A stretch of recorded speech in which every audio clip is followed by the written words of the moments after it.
about faith in the midst of suffering.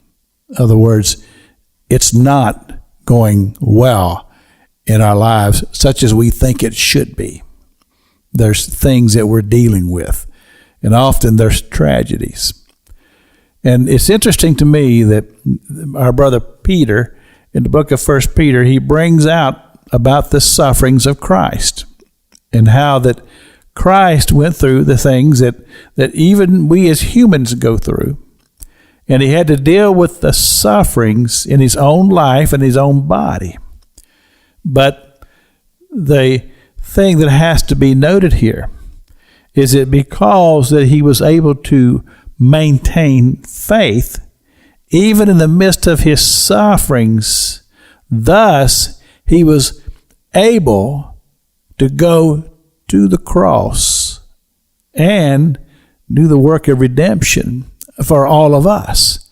But if he had failed in his faith, and you say, well, Pastor King, was that even possible? Could that have even happened? Well, you have to remember that he became flesh and dwelt among us here. He came and he became human. And it was the human part of him that he was having to navigate himself through. In other words, he's there in the Garden of Gethsemane, and his body is reacting to the stress that he is enduring as he is intensely in prayer and doing spiritual warfare. His body, as it says, began to perspire, and blood began to come out of his pores because of the intensity of what he was putting his body through as he's conducting spiritual warfare and exercising faith that God has prepared a way for the salvation of all humanity, but it's dependent upon him enduring the sufferings of his flesh. When he finally came to those words, not my will, but thy will be done. In other words, he had to surrender his will to the Heavenly Father. And church, this is what we struggle with here on this earth. We have to deal with our own will, our own self.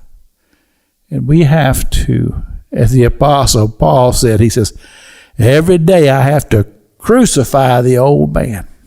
I've got to crucify this old man that lives in this body of flesh so that my spirit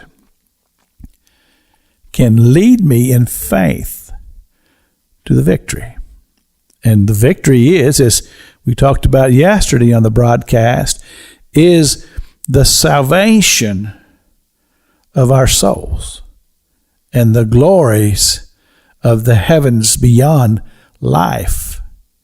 You see, victory, he's telling us, is in our ability to hold on to faith.